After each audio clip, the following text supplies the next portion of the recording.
কাজল একজন বাঙালি পরিবারের মেয়ে ছিল, আর অন্যদিকে জিগার গুজরাটি ছেলে। কাজলের সাথে জিগারের দেখা হয়েছিল এক বন্ধুর বিয়েতে, আর তারপর তাদের মধ্যে ভালোবাসা হয়। দুজনেই দুজনের পরিবারকে রাজি করিয়ে নেয়। আর वक्रतुंड তারপর महाकाया তাদের দুজনের सूर्यकोटि বিয়ে হয়। संप्रभा। কাজলের শাশুড়ির ইচ্ছা ছিল নতুন বৌমাকে ঘরে আনবে, কিন্তু কাজল ছিল বাঙালি মেয়ে, আর এই ব্যাপারটাই তার শাশুড়ির অপছন্দের ছিল।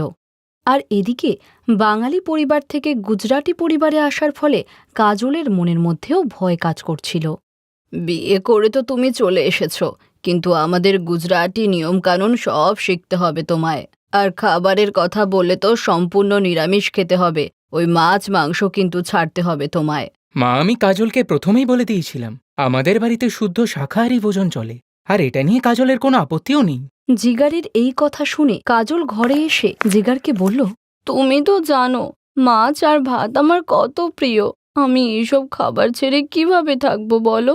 আজ সকালের খাবারেও আমার একটুও পেট ভরেনি। তুমি বলো এইসব ধোকলা থেপলা আমি কিভাবে খাবো রোজ? তুমি বলো। কাজল, তুমি খুব ভালো করেই জানো আমাদের এই বিয়েটা দুজনের সম্মতিতেই হয়েছে, তাই এই বিয়েটা টিকিয়ে রাখতে গেলে আমাদের তো নিজেদের মধ্যে কিছু আন্ডারস্ট্যান্ডিং করে নিতেই হবে। আচ্ছা, আমি এখন অফিসে বেরোলাম। মিহির অফিসে চলে যায়। এইভাবেই কিছুদিন কাটতে থাকে। একদিন কাজলের শাশুড়ি আলপনা কাজলকে বলল, বৌমা, মকর সংক্রান্তির অনুষ্ঠান আসছে, ঘরে কিন্তু আত্মীয়রা আসবে। এইবারে সব অনুষ্ঠানের দায়িত্ব কিন্তু তোমাকেই নিতে হবে। খিচুড়ি প্রসাদও তুমি বানাবে। এখন আমি এইসব কিভাবে বানাবো? আমি তো প্রসাদের খিচুড়ি কখনো বানাইনি। হ্যাঁ, মাকে একটা ফোন করি। আরে মা, তুই চিন্তা কেন করছিস? আমার বান্ধবী সেজালও তো গুজরাটি, আমি ওকে জিজ্ঞাসা করেই তোকে সব বলছি। এক কাজ কর, আমি তোকে ওর ফোন নাম্বার দিচ্ছি, তুই কথা বলে নে মা। ঠিক আছে মা, আমাকে ওনার নাম্বার দাও, আমি কথা বলে নিচ্ছি। এই ব্যাপারে কাজল তার মায়ের বান্ধবী সেজালের সাথে কথা বলল, কিন্তু কাজটা করতে তো কাজলকেই হবে। বৌমা, সব আত্মীয়রা আসছে, তোমার খিচুড়ি আর কতক্ষণ লাগবে বানাতে? হ্যাঁ মা, এক্ষুনি করছি। তাড়াতাড়ি করো, তোমার কাছে আর আধ ঘন্টা সময় আছে। এই আধ ঘন্টার মধ্যে খিচুড়ি যেন তৈরি হয়ে যায়। আলপনা রান্নাঘর থেকে বেরিয়ে আসে। আলপনা দিদি, কাজল বৌমাকে দেখতে পাচ্ছি না। হ্যাঁ, ওই তো, ও আপনাদের জন্য খিচুড়ি প্রসাদ বানাচ্ছে। আলপনা দিদি, তোমার বৌমাকে তো বাঙালি থেকে গুজরাটি করেই দিয়েছো। আর কি করব, নিজেদের গুজরাটি নিয়ম তো শেখাতেই হবে। আপনারা একটু বসুন, আমি আসছি। ওই তো বৌমা এসে গেছে। মা, এই যো খিচুড়ি প্রসাদ। বা, খিচুড়ি তো দারুণ বানিয়েছো বৌমা। হ্যাঁ, ঠিক বলেছ, প্রসাদ তো দারুণ হয়েছে, একদম গুজরাটি স্টাইলে। ইউটিউবে তবে ঠিকই দেখিয়েছিল, হিং আর জিরে দিয়ে রান্না করলে দারুণ টেস্ট হয়। সব আত্মীয়রা খুশি মনে বাড়ি ফেরে, কিন্তু আলপনার মনে শান্তি ছিল না। আমি জানি আজকে তুমি ওই তোমার মায়ের বান্ধবীকে জিজ্ঞাসা করে আর ইউটিউব দেখে যেমন তেমন করে প্রসাদ বানিয়েছ, তাই এত খুশি হওয়ার কিছু নেই।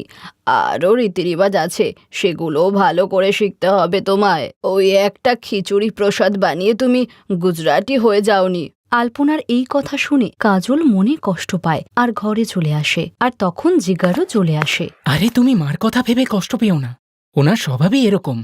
আচ্ছা, একটা কাজ করো, তুমি এখন আমার সাথে বাজারে চলো, আমি তোমাকে তোমার ফেভারিট বাঙালি রেস্টুরেন্ট থেকে তোমার পছন্দের বাঙালি খাবার খাওয়াবো। না না, বাজারের থেকে কিনে কেন খাবো? তুমি আমার হাতে তৈরি খিচুড়ি প্রসাদ খাবে না? আরে, আমি তো ভুলেই গিয়েছিলাম, আজকে তো তুমি খিচুড়ি বানিয়েছো। আচ্ছা, আমার জন্য গরম গরম খিচুড়ি নিয়ে এসো, আর ওপর থেকে একটু গরম ঘিও ছড়িয়ে দিও। আলপনা আর কাজলের সম্পর্কটা এভাবেই চলছিল। আলপনা এখনও তার বৌমাকে মন থেকে মেনে নিতে পারেনি।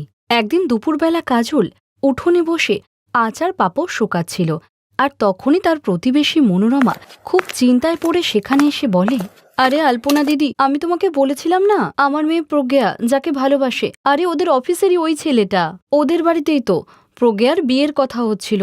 ওরাই আজকে সন্ধেবেলা সবাই আসছে, খুব চিন্তা হচ্ছে গো। এটা তো খুব ভালো কথা মনোরমা দিদি, তুমি এত চিন্তা করছো কেন? ভয় পাওয়ার কারণ তো এটাই দিদি, আমরা গুজরাটি আর ছেলেরা বাঙালি। তো ছেলে তো ফোন করে বলল ওর দাদু ঠাকুমাকেও নিয়ে আসবে, আর ওরা তো বাঙালি খাবার খায়।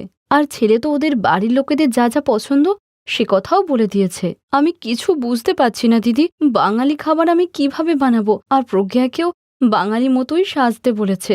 কাকিমা, আমি কি তোমার কোনো সাহায্য করতে পারি?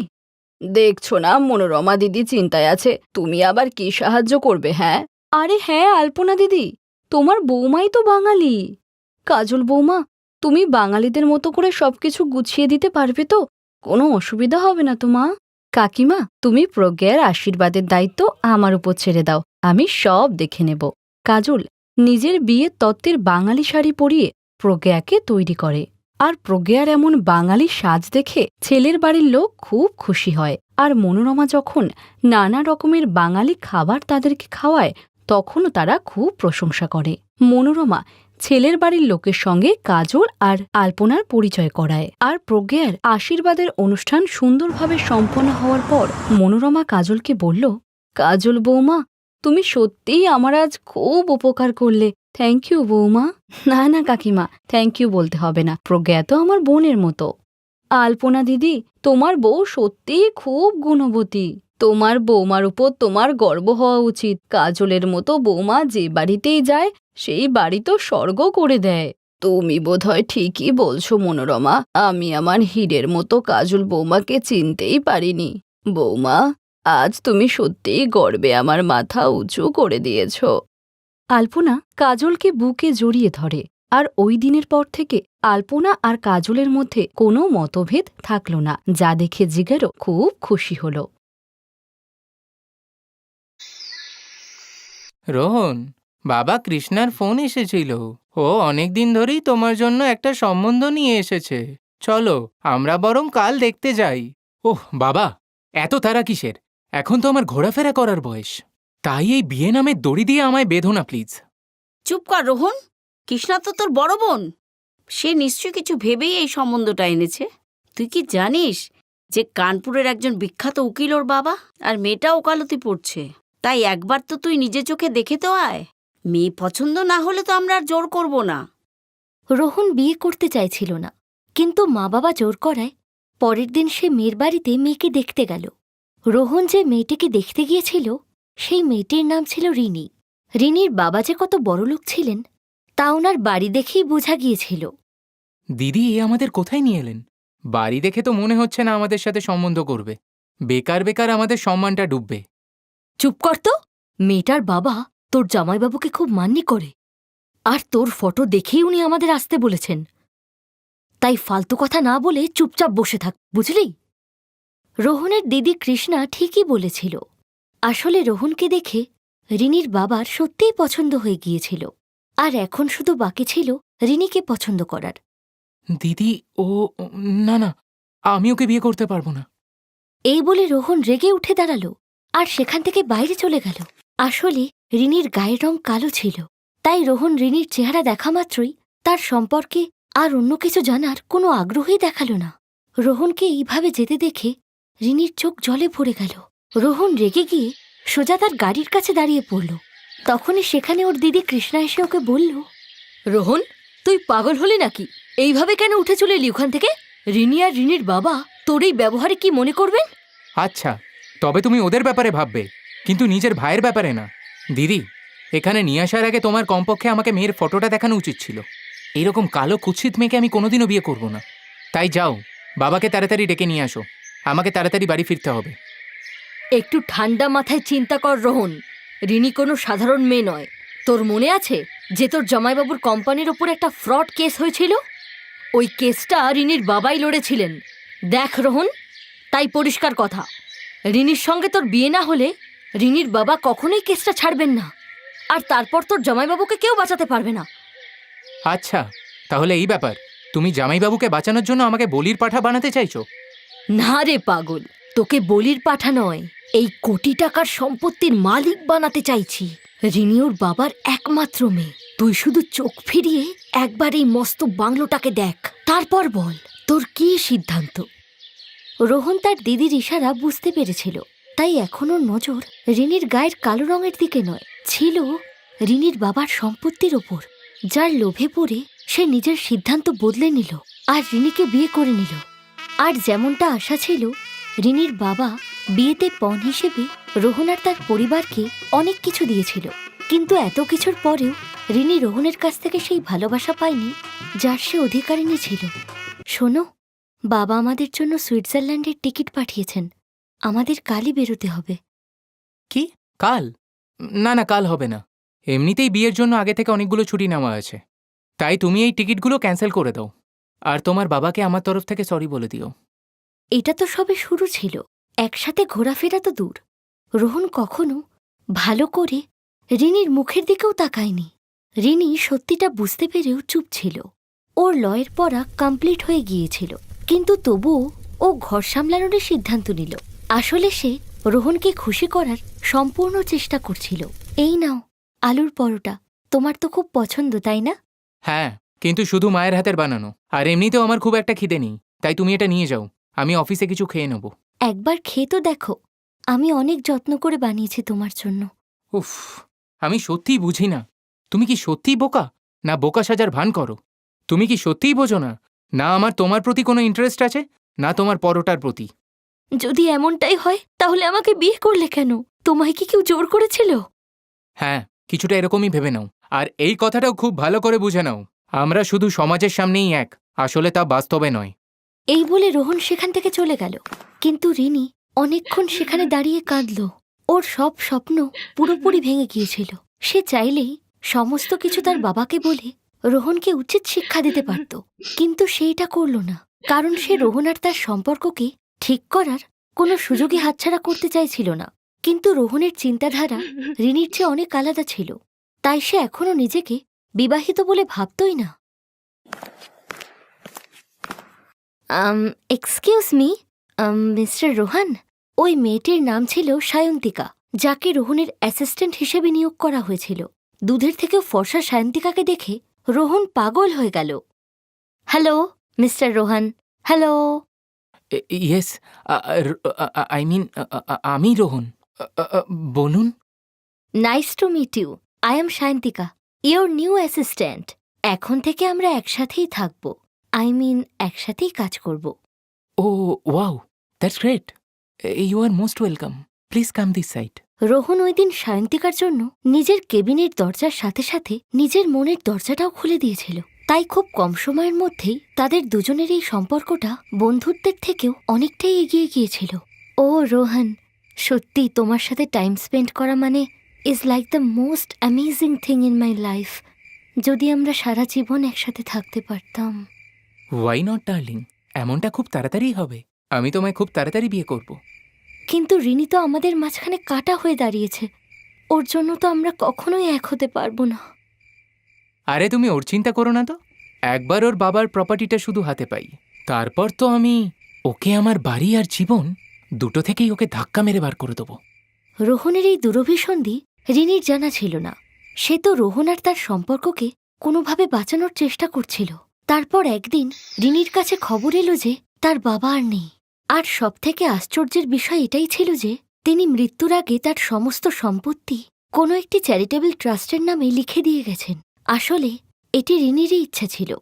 বাবার মৃত্যু শোকে রিনি কেঁদেই যাচ্ছিল, আর অন্যদিকে রোহন রাগে ফেটে পড়ছিল। একটা কথা বলতো, যদি তোর বাবার সবকিছু দান করে দেওয়ারই ইচ্ছে ছিল, তাহলে তোর সাথে আমার বিয়েটা কেন দিল? খবরদার, আমার বাবার সম্পর্কে একটিও বাজে কথা বলবে না তুমি। উনি যা করেছেন আমার বলাতেই করেছেন। যখন তুমি আমাকেই মানতে পারোনি, তাহলে আমার বাবার প্রপার্টির ওপর কি করে তুমি অধিকার ফলাতে পারো? এই কথা শুনে রোহন রেগে গিয়ে রিনির গালে একটা চড় মারল।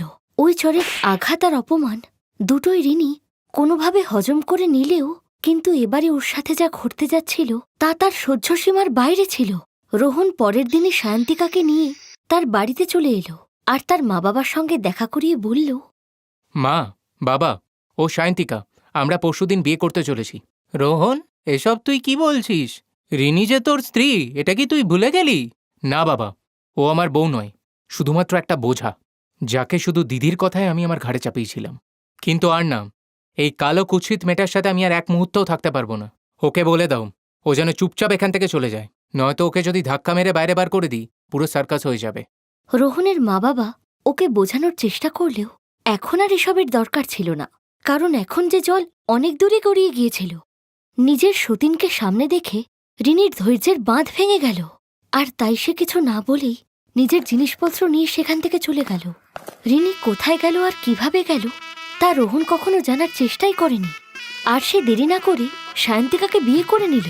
বিয়ের পর কিছুদিন সবকিছুই ঠিকঠাক চলছিল, কিন্তু তারপর সায়ন্তিকা, ওঠো। মা বাবা কখন থেকে তোমায় ডাকছে। যাও গিয়ে সবার জন্য ব্রেকফাস্ট তৈরি করো। ও গড রোহন, তুমি তোমার প্যারেন্টসদেরকে বলো যে আমি তাদের চাকরানি নই। যদি খিদে পায় নিজেরা বানিয়ে খাক। হ্যাঁ, আমি আরেকটু ঘুমাবো। সায়ন্তিকা, এটা কি বলছো তুমি? আমি কিন্তু শুরু থেকেই তোমার এই ব্যবহারগুলোকে ইগনোর করছি, কিন্তু তার মানে এটা নয় তুমি যা বলবে তাই মেনে নেব। ঘর সামলানো আর সবার খেয়াল রাখাটা যে তোমার দায়িত্ব, যেমনটা রিনি করত। হোয়াট? রিনি?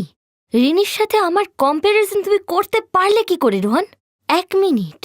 এমনটা নয় তো যে যেভাবে তোমার রিনির প্রতি মন ভরে গিয়েছিল সেম টু সেম তুমি আমার সঙ্গে করতে চাইছো? দেন বি কেয়ারফুল।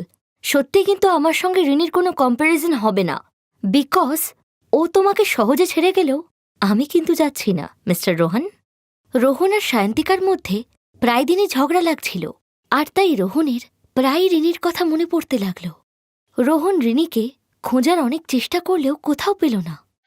তারপর একদিন, মাই লর্ড, এই লোকটা আমার ওপর অনেক অত্যাচার করে।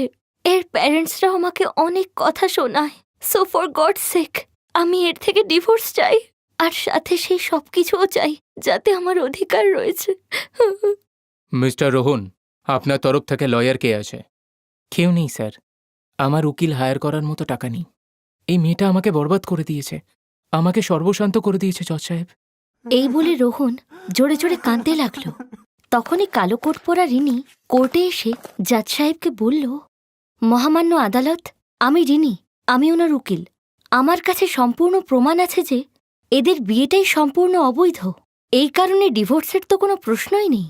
কি আমি ঠিক বলছি তো মিস্টার রোহন? ওই দিন কোর্টে রিনিকে সামনে দেখে রোহন মুখে কিছু না বললেও ওর চোখের জলই সবকিছু বলে দিয়েছিল, ওর অনুশোচনার কথাটাও, আর রিনির জন্য প্রথমবার অনুভূত হওয়া ভালোবাসাটাও। Best buddies. হ্যালো ফ্রেন্ডস, এই ভিডিওটা দেখার জন্য ধন্যবাদ। যদি এই ভিডিওটা তোমাদের ভালো লেগে থাকে তাহলে প্লিজ লাইক, সাবস্ক্রাইব আর কমেন্ট অবশ্যই করবে এই ভিডিওতে। আর হ্যাঁ, শেয়ার করতে ভুলো না কিন্তু। আরও অনেক মজাদার ভিডিও দেখার জন্য নিচে দেওয়া এই বেল আইকনটাকে প্রেস করো। দেখতে থাকো বেস্ট বাডিজ।